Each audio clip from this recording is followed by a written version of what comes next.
Bien.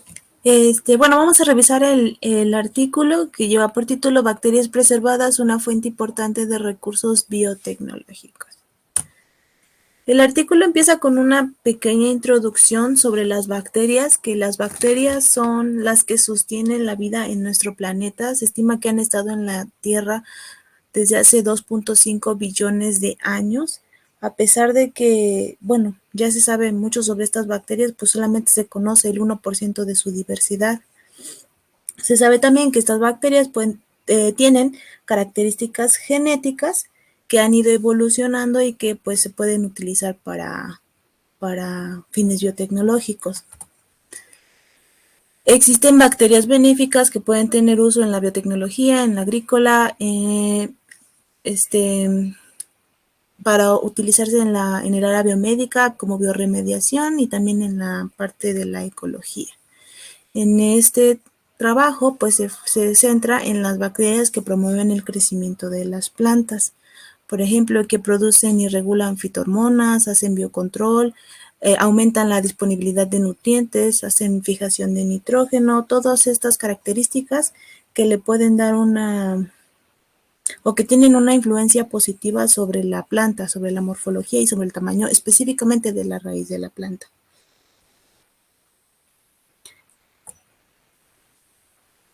Bien, el artículo abarca la importancia de hacer preservación de estos microorganismos, sobre todo para que puedan ser estudiados.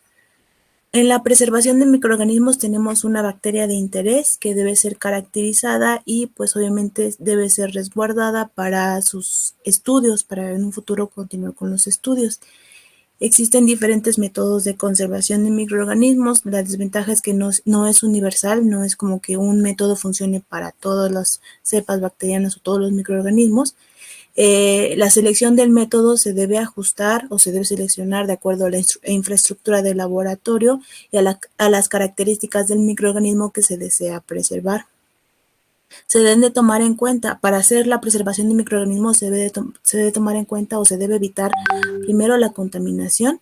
Se espera que la supervivencia sea elevada, o sea que el número de bacterias sea elevado, que se mantengan vivas y que el microorganismo permanezca genéticamente estable.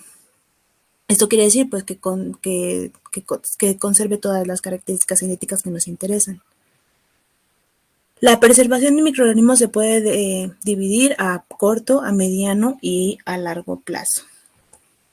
En la preservación a corto plazo, pues tenemos la resiembra, en donde el microorganismo de interés se puede sembrar en un medio adecuado. Una vez que ya está crecido, se guarda a 4 grados y se mantiene para su uso. Se va resembrando dependiendo del estudio que se le quiera hacer, pero se puede mantener pues más o menos un mes o menos de un mes.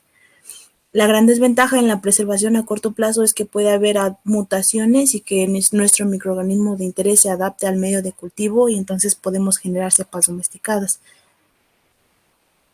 Otro método de preservación a corto plazo puede ser que la bacteria o el microorganismo de interés se pueda suspender en agua destilado estéril o agua de mar, dependiendo del microorganismo. Ahí en el artículo también dan un ejemplo de, por ejemplo, hongos, una manera de preservar a corto plazo hongos filamentosos que no esporulan, en donde el hongo se siembra en agar y luego estos trocitos de agar se ponen en suspensión. Por ejemplo,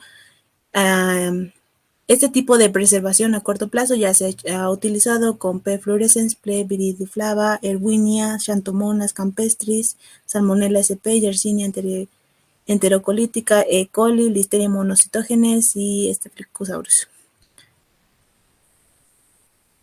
Bien. En la preservación a corto plazo lo que se espera es inactivar el metabolismo y bueno, a esto se le conoce como métodos restringidos. Esto quiere decir que se paraliza el crecimiento bacteriano mediante la eliminación de agua y después se pone en un soporte, ya sea estéril.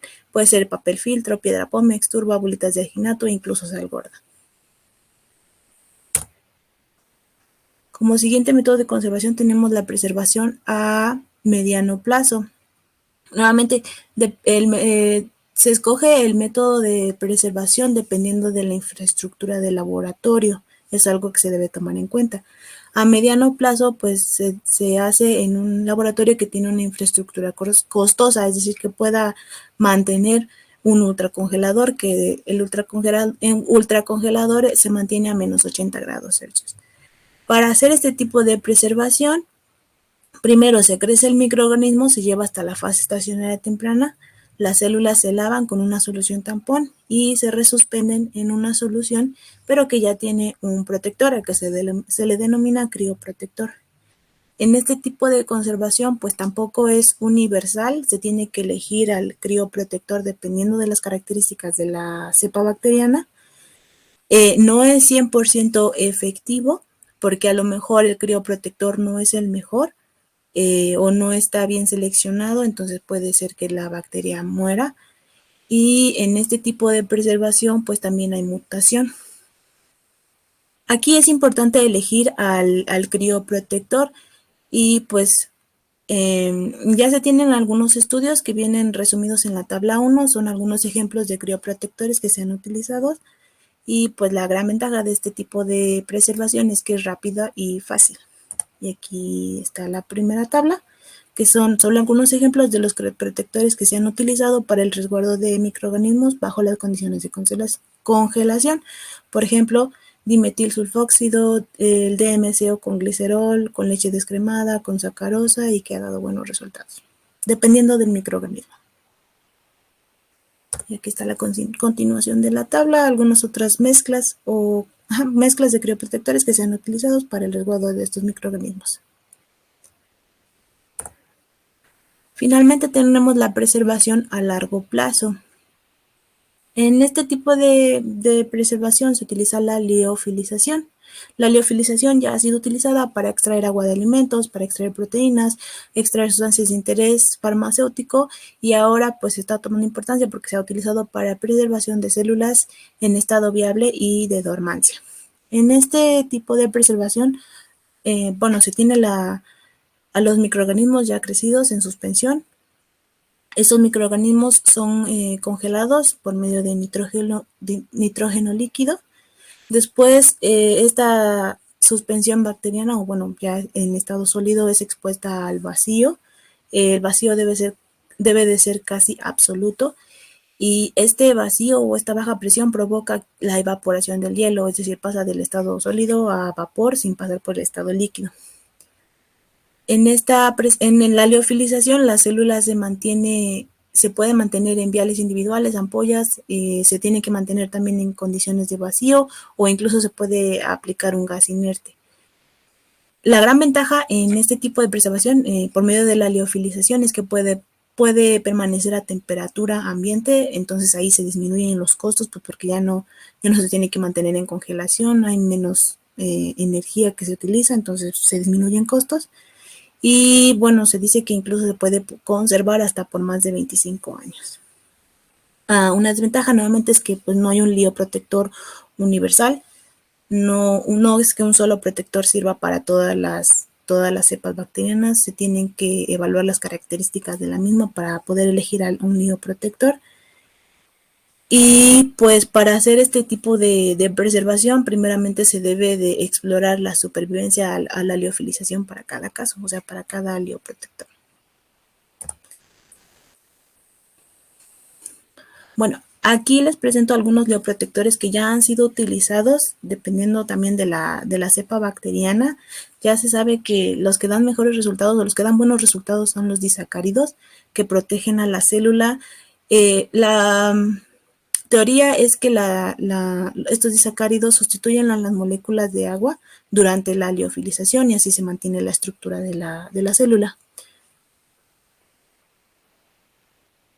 Aquí tengo los ejemplos de algunos lioprotectores que están en la tabla 2, que como son la trelosa, la sacarosa, incluso algunas mezclas de polialcoholes polialcoholes o azúcares. Y en este tipo de preservación también es necesario probar mezclas complejas con los protectores para poder obtener un lioprotector adecuado.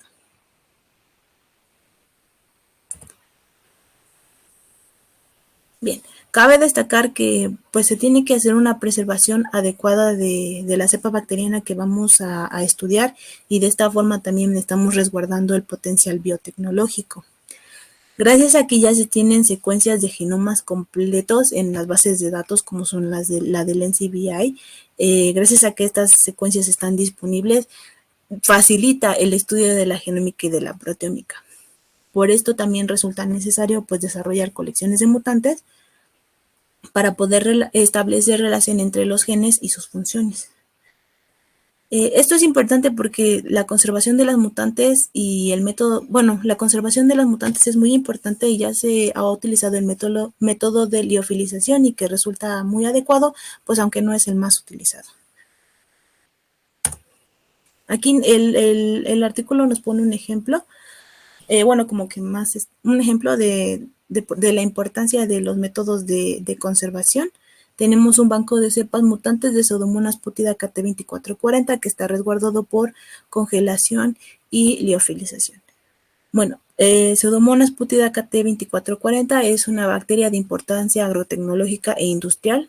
P. putida es capaz de utilizar compuestos orgánicos como fuente de carbono, como son tolueno, benzoatos, aminoácidos, compuestos aromáticos, entre otros. Es capaz de colonizar la raíz de diversas plantas. Se ha utilizado como modelo de rizoremediación y pues la secuencia completa ya está disponible en la base de datos del NCBI. Para esta cepa ya se tiene una banca de mutantes no repetidas para estudiar cada función de cada gen. Estas mutantes fueron obtenidas por medio de la mutagénesis al azar utilizando el transposón mini-TN5. Mini-TN5 es insertado en diferentes regiones del genoma y gracias a esto se pudieron obtener numerosos clones mutantes. Todas estas mutantes o toda la banca de mutantes no repetidas son conservadas por ultracongelación a menos 80 grados para su uso.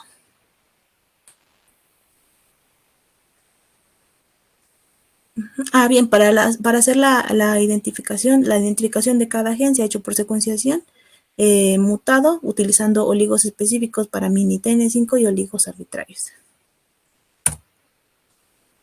Bien, esta colección, o ya se tiene una colección de P. putida, esta colección abarca más de 3.000 mutantes independientes. Todos estos genes fueron mutagenizados y han sido caracterizados y secuenciados. Una de las ventajas o de los avances que se han hecho gracias a que se pudo preservar toda esta colección mutagénica, por ejemplo, es que ya se descubrieron 68 genes que son necesarios para el crecimiento de P. putida en medio mínimo. También es para hacer correcciones. Por ejemplo, en P. putida había 30 genes que estaban como que seleccionados como que no tenían ninguna función, pero gracias a que estas mutantes se pudieron generar, se pudieron preservar y se pudieron estudiar, ahora pues ya ha habido corrección de incluso más de 30 genes, por decir un ejemplo.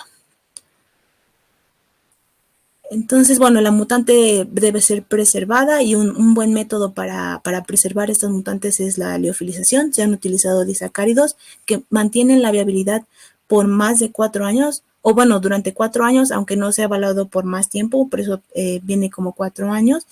Y para el caso de esta banca de mutantes, se ha preservado por medio de la liofilización con neoinositol al 5% y se dice que se puede preservar hasta por 25 años.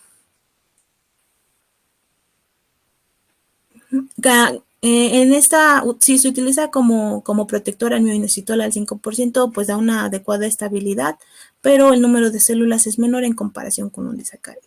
Pero pues como no se ha explorado utilizar un protector con disacárido por más de 4 años, es por eso que están preservadas con neoinositol.